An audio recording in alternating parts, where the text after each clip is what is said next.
around Dodge City and in the territory on West, there's just one way to handle the killers and the spoilers, and that's with a U.S. Marshal and the smell of Gunsmoke.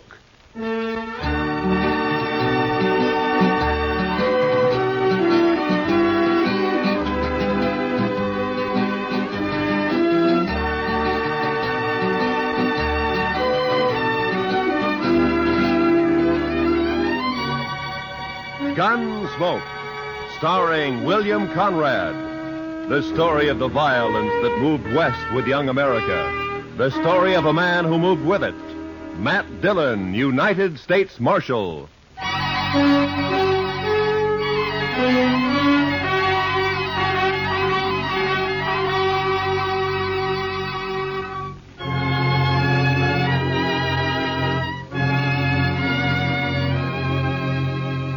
It was over 100 miles back to Dodge, but I figured I could make it easy in a day and a half.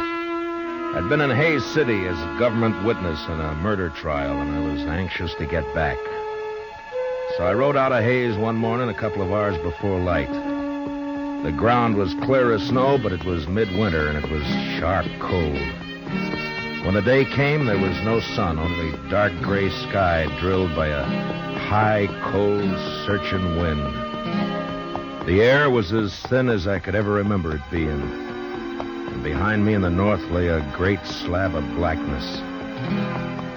When I saw that, I should have turned back, for the wind stood out of the north, too, and sooner or later it would drive that black slab right down on top of me. This was blizzard weather, the kind of weather that kills the land and everything on it. I don't know why I went on, maybe because of the wind. You know, a high wind will distemper a man. Make him drunk like. Anyway, I didn't turn back. And about noon, the sky began to turn white with snow, and I could smell a touch of moisture in the air. And finally it came. The sleet, shrilling in on the wind like small buckshot as the blizzard howled down the prairie. I couldn't look right or left without being stung blind, but as long as I kept the wind on my back, I knew I was headed south.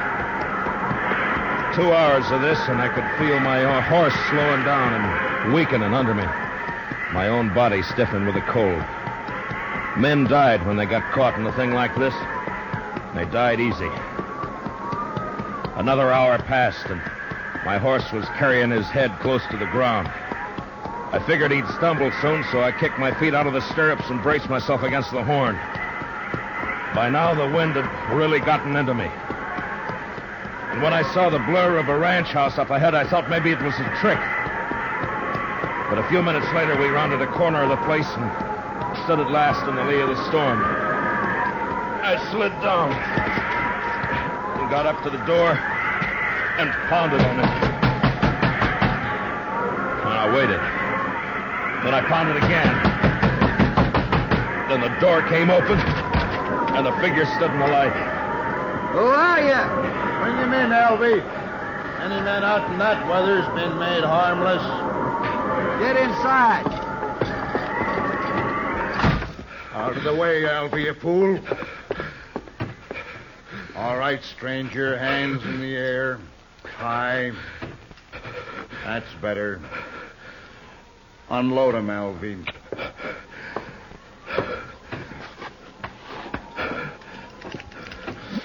Nice gun, Hack.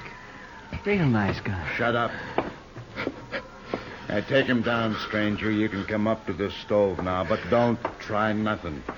I'll cut you in half with buckshot. He was a burly man with flushed cheeks and a wild red beard and a great shock of red hair.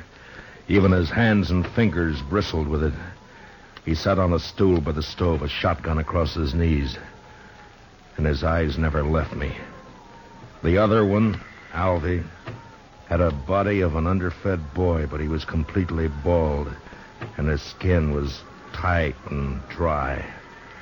He looked like a naked skull. And his eyes...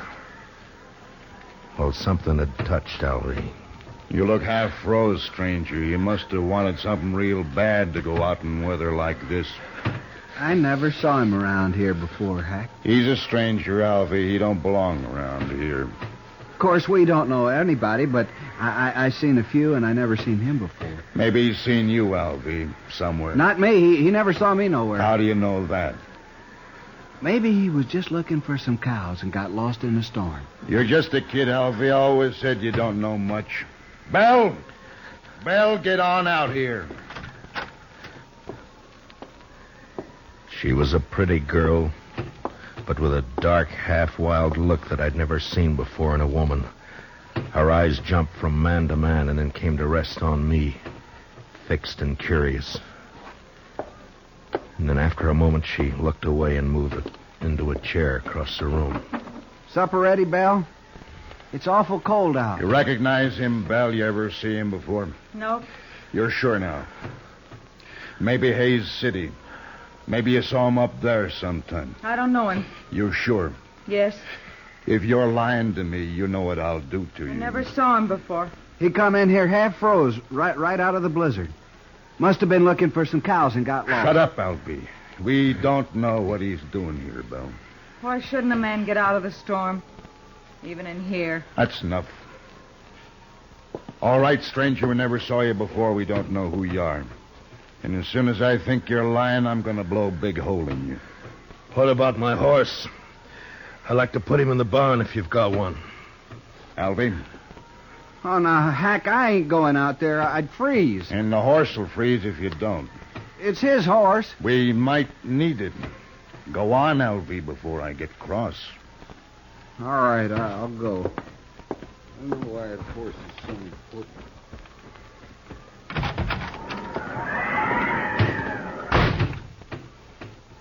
Alvy's a good boy. He'll put your horse up. Thank you. Supper's about ready. Leave it. I want to talk to our friend here first. Maybe we won't have to feed him. Potatoes will get mealy. They better not, that's all. I'm right curious about you, mister. I've noticed that. I'll blow your guts all over the wall. You make fun of me. Don't get me mad, mister. I got the shotgun. The meat'll be boiled to shreds if we don't eat soon.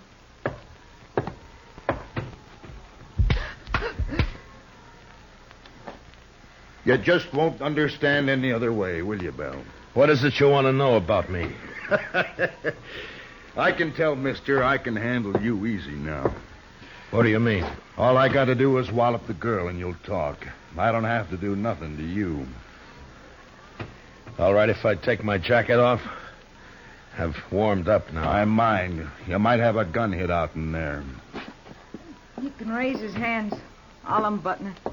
Well, now, that's right smart of you, Belle. Oh, I'll hide it. No, leave it be. Belle. Come over here, Belle. Drop the jacket, Belle. Now hold out your other hand. Now open it, Belle. Open your hand. That's real bad what you did, Belle. Real bad. You know what I'm going to do? I'm going to put you outside for a spell out in the weather. After supper, after you've cleaned up supper, you can be thinking about it till then.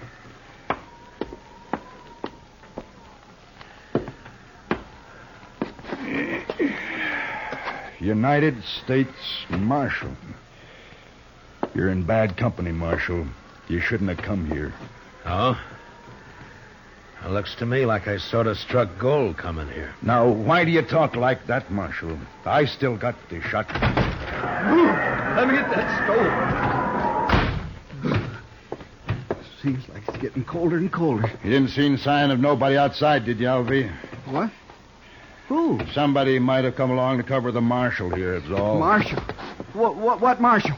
Me. I'm a marshal, Alvy. Shoot him, Hack. Shoot him. Shut up and answer me. Was there sign of another horse, footprints, anything like that? Oh, I didn't see nothing. Maybe you didn't look. Would I have walked in here the way I did if I'd been after you people? Maybe your head got muddled with the cold. Where'd you ride from, Marshal? Hayes City. Left there this morning. It was a fool thing to do with a blizzard coming up. Maybe. Did you think you could get the jump on us easier in a storm? Was that it, Marshal? Yeah. You knew we'd be trying to keep cozy in here. I'm curious, Hack. What are you and Alvy on the run for? Don't you tell him, Hack. I don't trust him at all.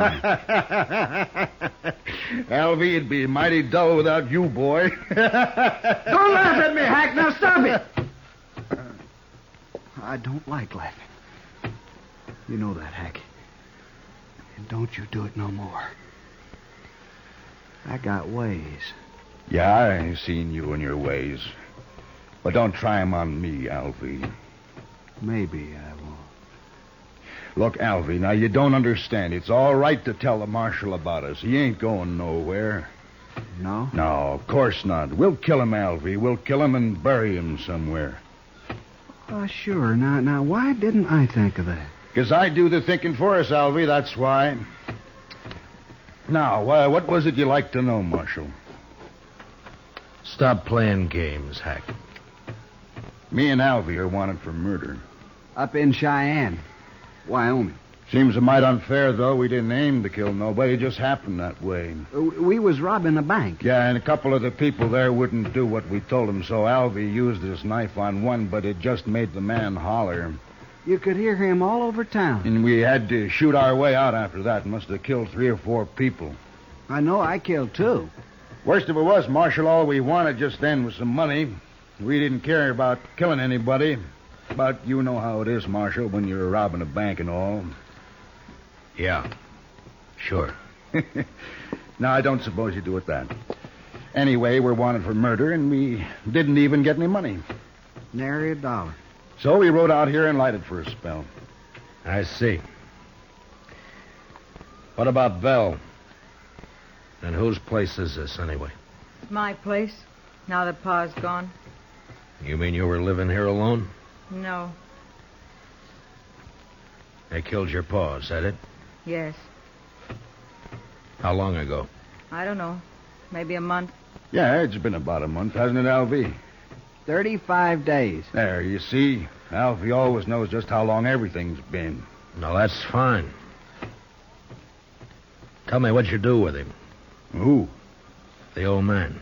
Oh, we buried him out back. Couldn't afford a funeral. Could we, Alvy? Hack, we told him that. Now let's shoot him. No, I've been thinking it over. People in Hayes City know he started for Dodge, and when he don't show up, they might come looking for him. But you said we'd bury him, Hack. That's what you said. Yeah, that's right, but we can't bury his horse, too. Not in this ground. It's froze solid. And if we turn the horse loose and they find it and can't find the marshal's body, then they'll suspect something. You're pretty smart, Hack. Too bad you don't know enough to stop killing people. Too bad for you, anyway. Well, what are we going to do, Hack? I'm getting hungry. That supper won't be fit to eat. Shut up! One more word out of you, Bella, and I'll whoop you good. Come on, Hack. I'm really hungry. No, listen to me, Alvy. Now, my idea is to knock the marshal on the head and throw him outside to freeze. Now, he'll keep real good that way. And when the storm breaks, we can carry him off 20 miles or so and dump him on the ground. Look like he got throwed and hit his head and froze. Oh, that's fine, Hack. That's just fine. Then we'll break his horse's leg, make it easier for them to find him. You just don't care about anything, do you, Hack? Just me. Sometimes, Alvy. Sure. Me and Hack are friends, ain't we, Hack? Of course, if it don't go on snowing, we'll have to think of something else. Can't leave tracks for them to follow back there. Oh, Hack, ain't we going to kill him now? Well, sure we are, Alvy. I didn't mean that. Let me hit him, huh? You keep the gun on him, and I'll get up behind and hit him. There was a branding iron around here somewhere. I'll hit him with that. Hack, you've sunk pretty far, but I'm sort of wondering just how far. What do you mean? I'm wondering if you're low enough to kill a man before he's been fed. Here it is, Hack. Here, see? I found it. Leave it be, Alvy. We're going to eat first.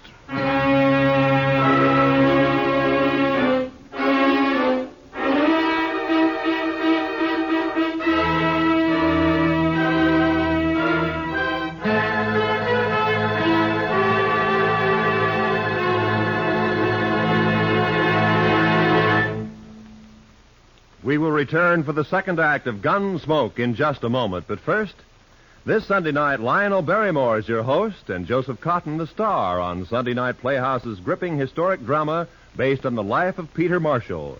Hear how a Scottish immigrant lad rose to the position of chaplain of the United States Senate. A story you'll agree is far more fascinating than fiction. Remember, it's tomorrow night when Lionel Barrymore introduces another Sunday Night Playhouse on most of these same CBS radio stations. Now for the second act of Gunsmoke.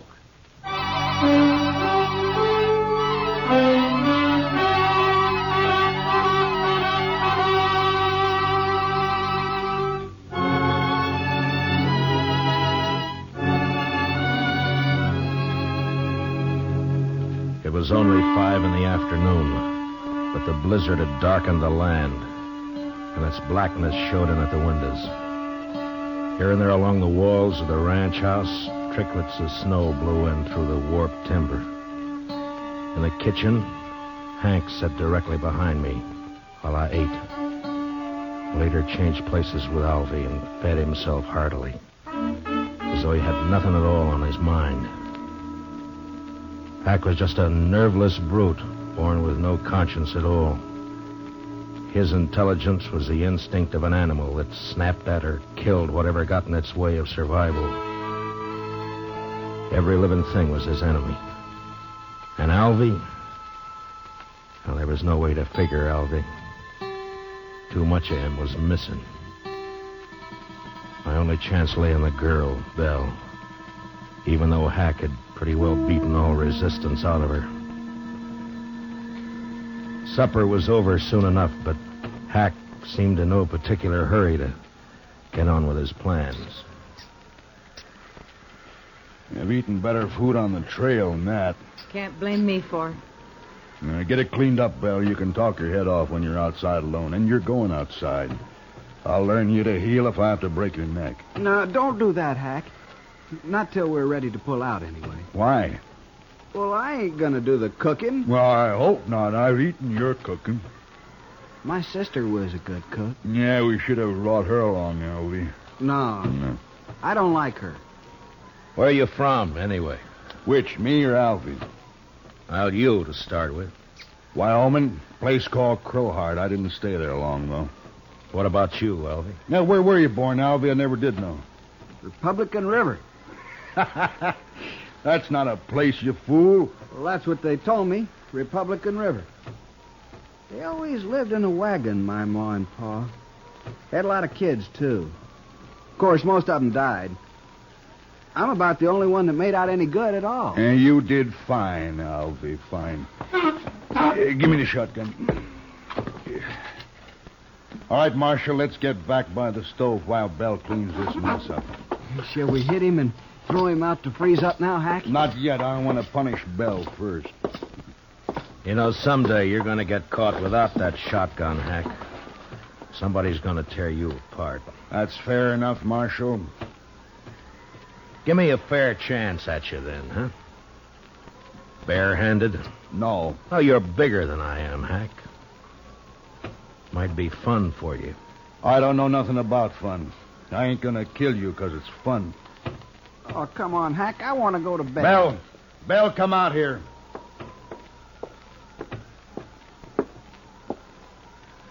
Get outside like I told you. And don't open that door so wide you'll blow the lamp out.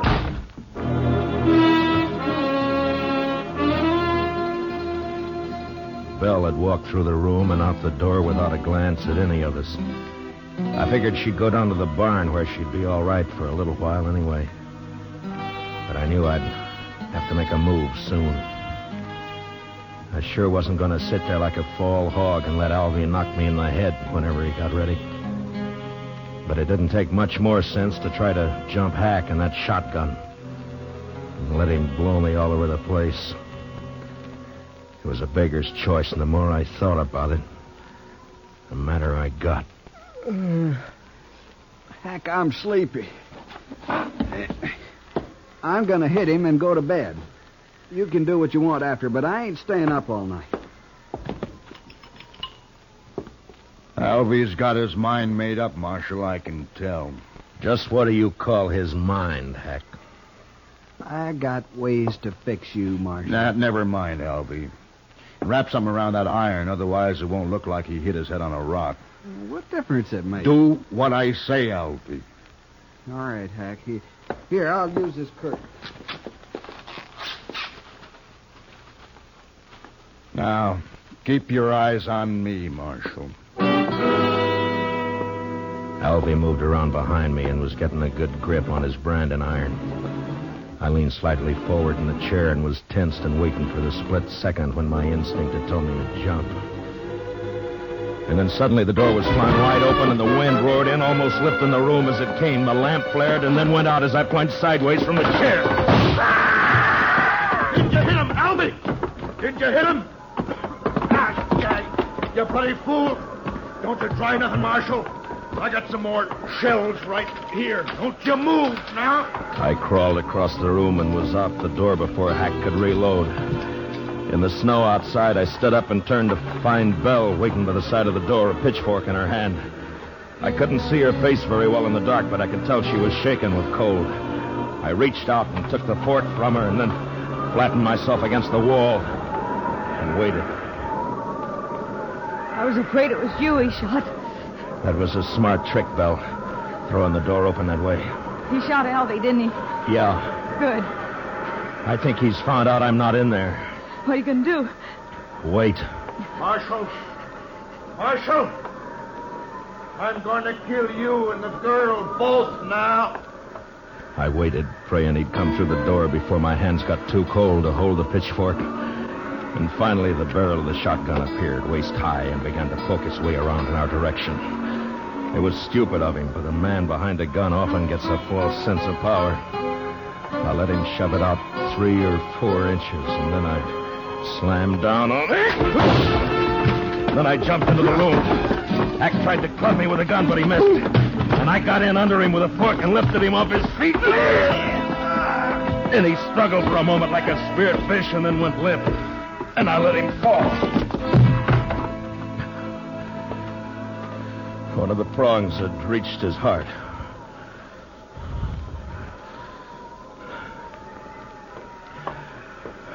Did you get him, Marshal? Is he dead? Yeah. Light the lamp.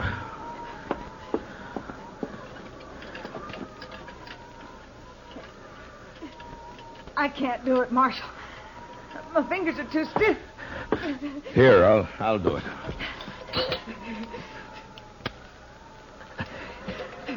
There.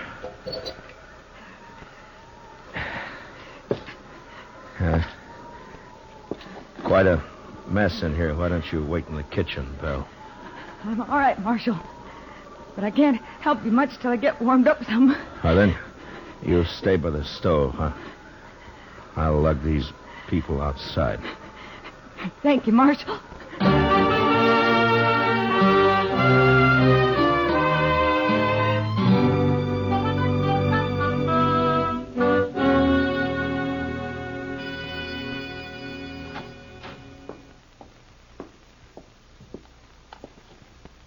Marshal? Marshal Dillon. What? Oh. Morning, Belle. Come on out in the kitchen, Marshal. It's warm there, and I got some hot coffee waiting. That sounds good. Say, it looks like the storm's lifted. It has. The wind's gone, but it's mighty cold out. Well, I don't mind the cold. It's that wind that breaks a man down.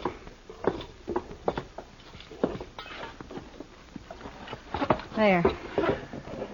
Get some of that in you.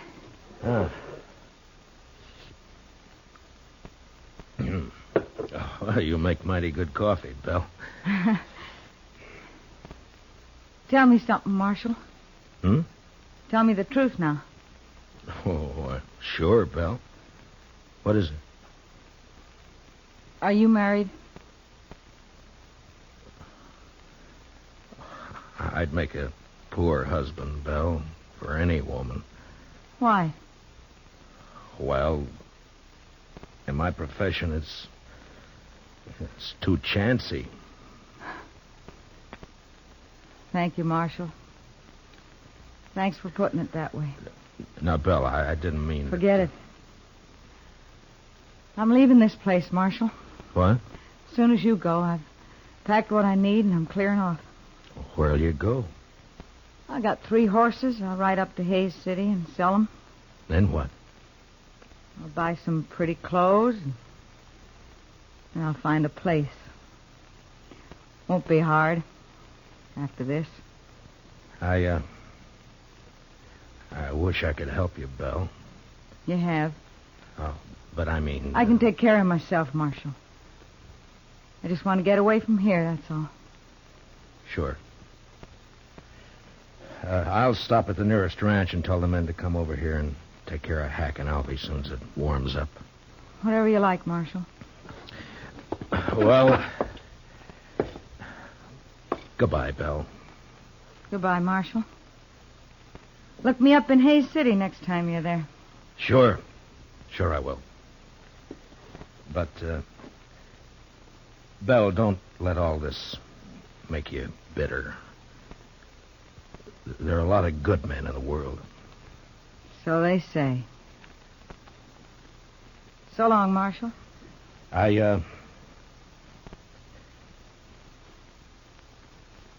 So long, Belle.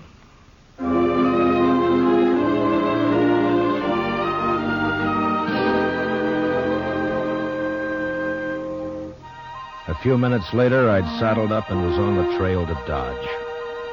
The sky was low and a slate gray all over, but there was no wind. The blizzard had gone, leaving the land still and white and bitter cold. There wasn't a sign of life anywhere.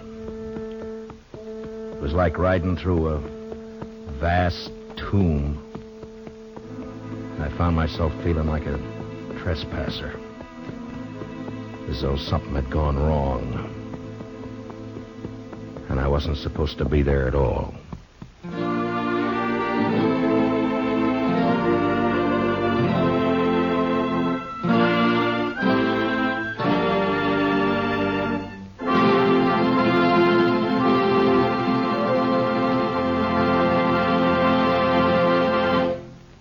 Gunsmoke, under the direction of Norman MacDonald, stars William Conrad as Matt Dillon, U.S. Marshal.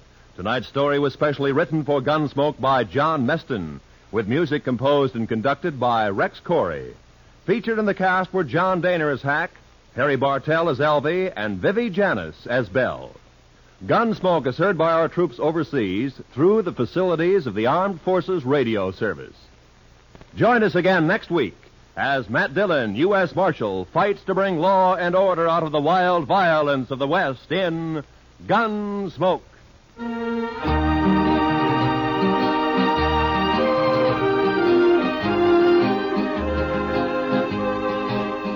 Starts this Monday, a new run for Road of Life, returning to CBS Radio to join the rest of your daytime listening favorites at the Star's address.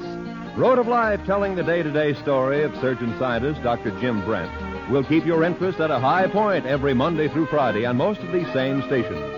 Remember, starting this coming Monday, Road of Life in its 16th year will be heard again on CBS Radio. Roy Rowan speaking.